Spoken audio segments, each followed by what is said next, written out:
Bonjour tout le monde. Bonsoir tout le monde si c'est le soir pour vous. J'espère que vous allez bien. On se retrouve aujourd'hui pour un nouvel épisode du podcast. Septième épisode, enfin, avec une longue absence, je vous l'accorde, mais j'ai mes raisons. Alors avant toute chose, bonne année. Bonne année 2026. Tout le tralala, hein, voilà, que Dieu vous apporte tout ce dont vous avez besoin en 2026.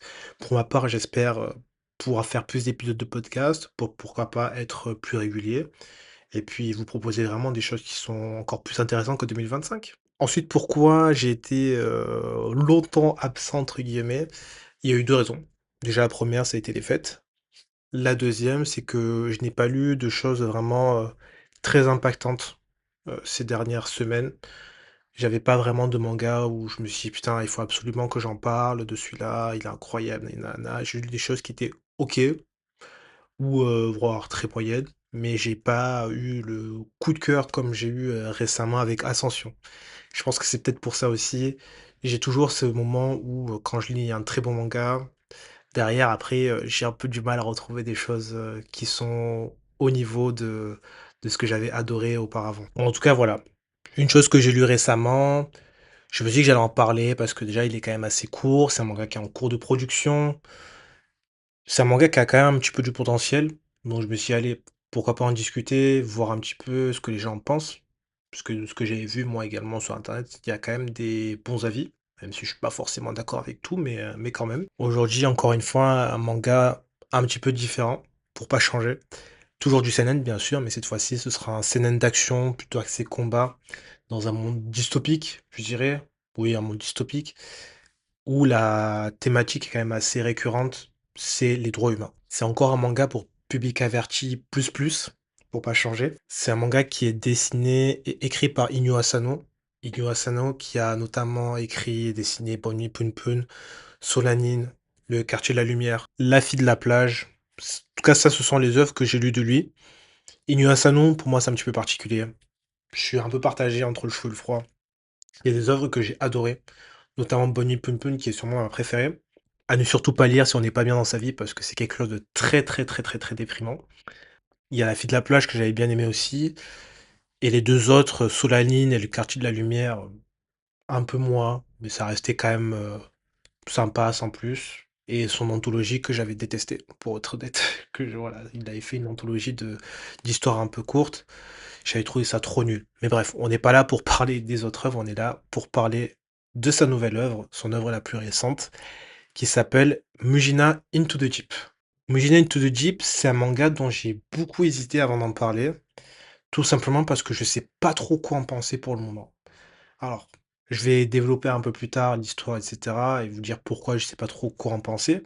Mais je me suis dit: «Bon, quand même, il y a eu des moments que j'ai bien aimés, il y a eu des moments que j'ai bien aimés, il y a des arcs que j'ai bien aimés, il y a des personnages que j'apprécie». Et je sens qu'il y a quand même un petit potentiel et en plus de ça, en ayant regardé sur mon site fétiche qui est Reddit, je me suis rendu compte que Mujinen to the Deep avait quand même sa petite communauté où certaines personnes vraiment louaient les qualités du manga, chose que je vais faire également aussi, mais il y avait des choses où je n'étais pas forcément d'accord et au vu des avis que j'ai vus, je me suis dit: «Bon, c'est quand même sympa d'en parler». Bon alors déjà le cadre de l'histoire, déjà bien sûr ça se passe au Japon, hein, dans une société qui est divisée en 2. D'un côté, on a le japonais lambda qui vit, travaille normalement, peut faire toutes les choses qu'on fait en société, hein. Sortir boire un verre, se marier, faire des courses, enfin voilà. La vie d'une personne, tout à fait normale. De l'autre côté, on a les mujinas. Les mujinas, ce sont des personnes qui, pour plusieurs raisons, ont perdu leurs droits humains. C'est un droit qui est matérialisé via une carte de citoyen, qui est indispensable en fait pour tout au Japon. Se loger, se soigner, travailler, aller faire des courses, se marier, enfin voilà, toutes les choses qu'on fait en société.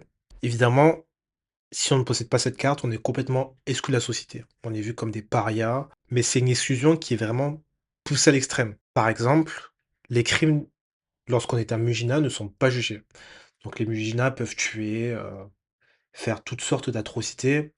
Ils ne seront même pas jugés auprès d'un tribunal parce qu'ils ne sont même pas considérés comme humains. Et de l'autre côté, c'est la même chose. Les crimes envers les Muginas ne sont pas pris en compte d'un point de vue légal. Donc effectivement, je pense que vous commencez à voir la chose, hein.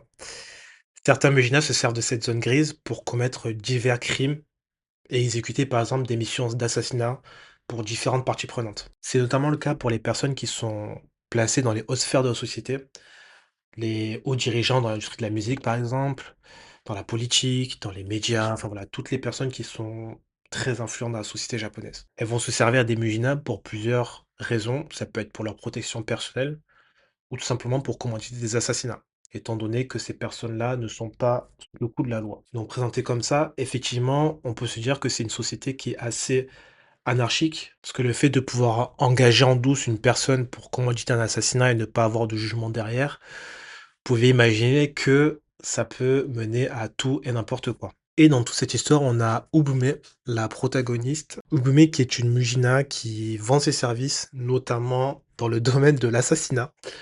Voilà, donc autant, bien sûr, utiliser toutes les opportunités qu'on a. Ubume, c'est une Mujina qui est très introvertie, qui n'en reste pas moins très, très fort dans son domaine, reconnue par tout le monde. Elle a une façon très froide et elle est très détachée dans sa façon d'aborder les choses, même si on va voir petit à petit qu'elle s'ouvre quand elle trouve ses différents objectifs. Sachant que c'est une personne qui est très solitaire aussi, évidemment, hein.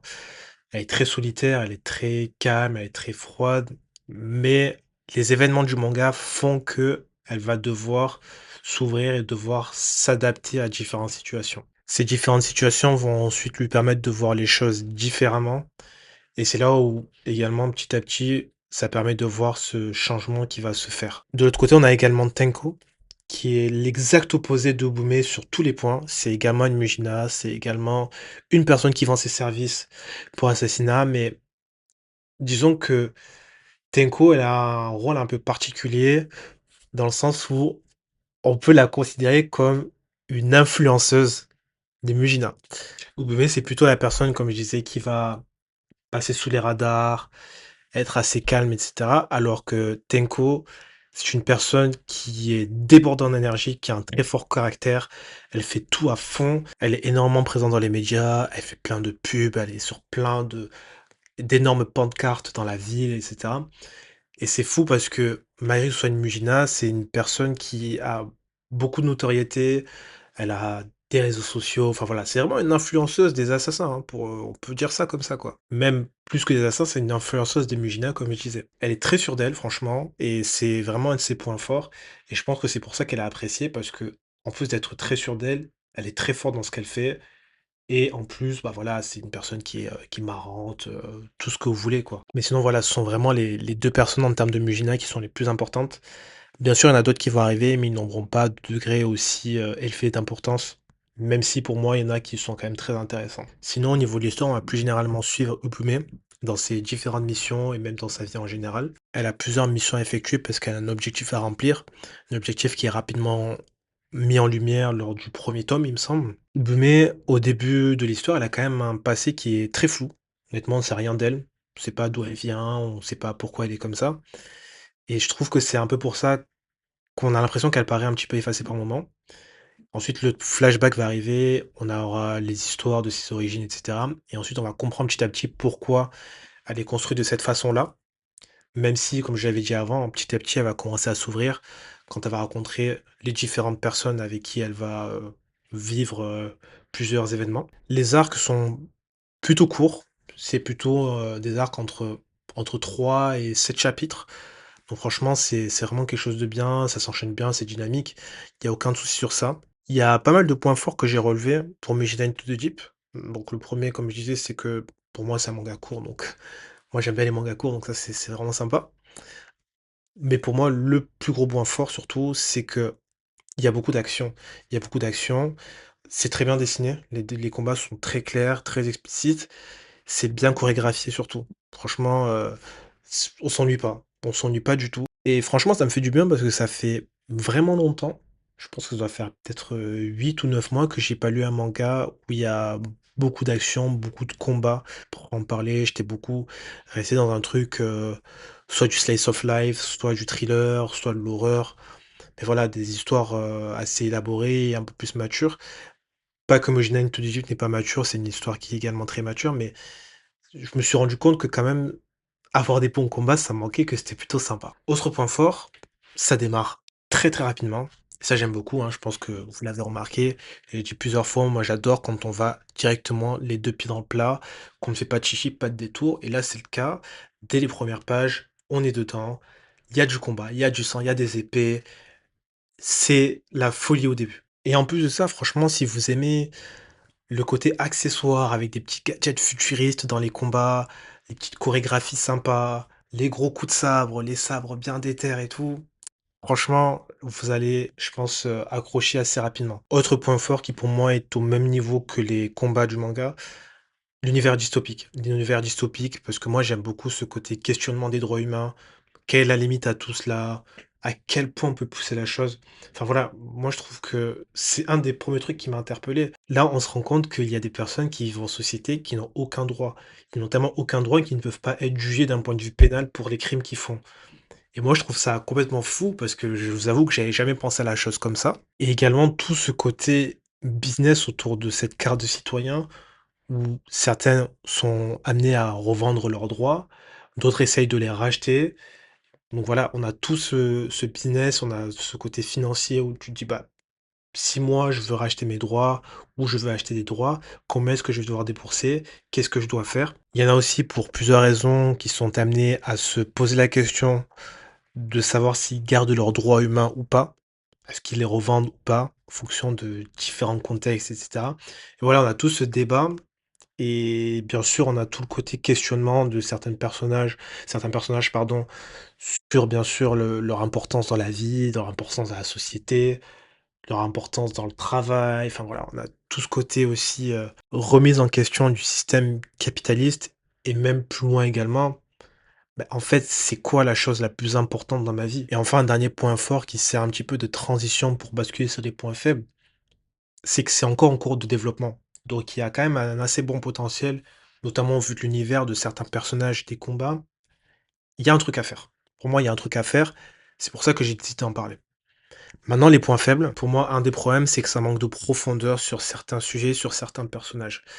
Par exemple, Ubume, qui est quand même plutôt un bon protagoniste, on a eu son flashback que j'ai trouvé bien, mais le personnage en soi, je le trouve pas exceptionnel. Je le trouve pas exceptionnel, je trouve pas qu'il a quelque chose qui se démarque des autres.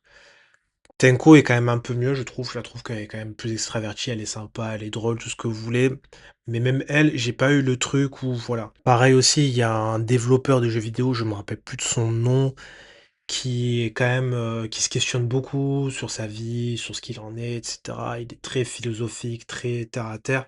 Il va avoir aussi une influence capitale dans le développement du Bume.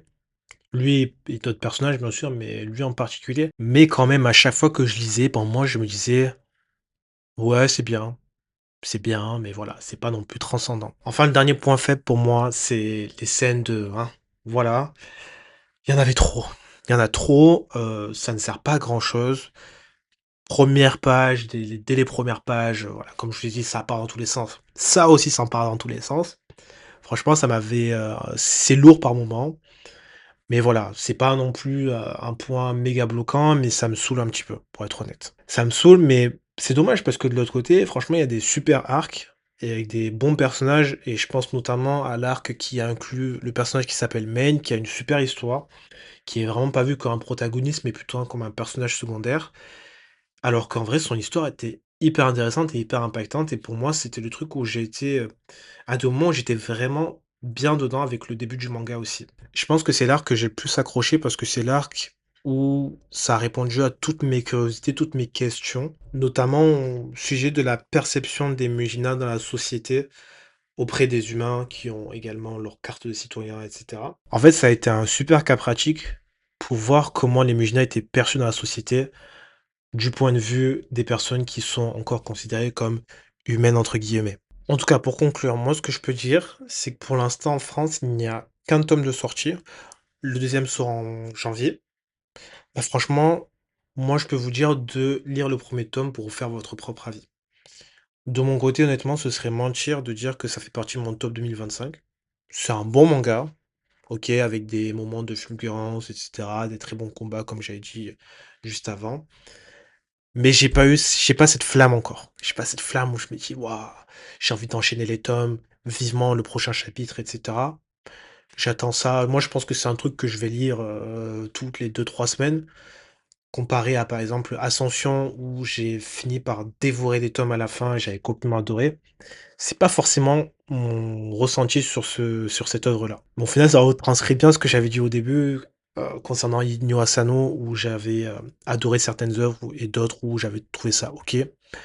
Pour l'instant, je trouve ça OK, mais je vous dis de le lire, vous faire votre propre avis, parce qu'honnêtement, après avoir vu les différents avis sur Reddit et cetera, je vois il y a beaucoup de personnes qui ont réussi à se mettre dedans, qui ont réussi à aimer l'œuvre, l'histoire et cetera, les personnages, le développement. Moi, encore une fois, ça n'a pas été le cas, mais ça vaut quand même le détour, pardon. Et ce qui me donne un petit peu espoir, c'est que c'est encore en cours de production. Donc, je pense qu'il y a peut-être moyen que je rentre un peu plus dans le train plus tard. S'il y a des événements qui sont, très marquants, s'il y a des combats qui sont encore mieux et si on pousse encore plus le côté, dystopique, en se posant, 1000 et une questions. Mais voilà, c'est tout ce que j'avais à dire, sur, Mujina Into the Deep et on arrive tranquillement à la fin de l'épisode. Et j'espère que ça vous a plu. J'espère que j'ai un peu attisé votre curiosité sur Mujina Into the Deep, que ça vous a donné envie au moins de lire le 1er tome, le premier chapitre pour vous faire votre propre avis, pardon, et qu'on puisse, pourquoi pas, en discuter, en parler, et me donner un petit peu votre ressenti. Franchement, ce serait, le top du top, que ça soit dans les commentaires ou même en privé sur Instagram ou je ne sais où. J'essaie vraiment de vous proposer des mangas très différents d'un épisode à l'autre. Franchement, c'est l'objectif, comme je l'avais dit, de proposer des trucs un peu plus niche et que ça soit vraiment pas forcément redondant. Même si j'ai fait 2 mangas de sport sur 7 épisodes, je vous avoue que c'est un peu le point noir, mais bon, ça va. Je trouve que les 2 mangas sont quand même assez différents.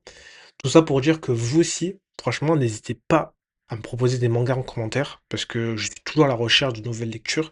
Je suis toujours à la recherche de nouveaux styles de manga, que ce soit vraiment shonen, seinen, shoujo, enfin même tout ce que vous avez vu. Proposez-moi et puis moi, je peux faire le tri, il y a aucun problème. Et je suis quand même assez ouvert, sachant que je lis un petit peu de tout. Et donc voilà. En tout cas, merci beaucoup encore une fois d'avoir assisté à cet épisode jusqu'à la fin. Un épisode de environ 18 20 minutes. Donc j'essaie de tenir ce format-là parce que je pense que le dernier épisode, j'ai eu des retours très positifs sur la longueur. Donc je me bride un peu moins maintenant et j'essaie de développer mes idées. Je sors un petit peu de mon script de temps en temps pour pouvoir développer des points qui sont pour moi intéressants. Je pense que c'est ce qui fait l'authenticité du podcast, puisque franchement, je fais très peu de montage pour être honnête, et je pense que vous l'avez vu parfois, où je bégaye un petit peu, et je me bats contre ça, mais maintenant ça va. Mais en bref, tout ça pour dire que voilà, je vais pas m'égarer plus que ça. Merci beaucoup encore une fois, on se retrouve pour le prochain épisode. Bye bye.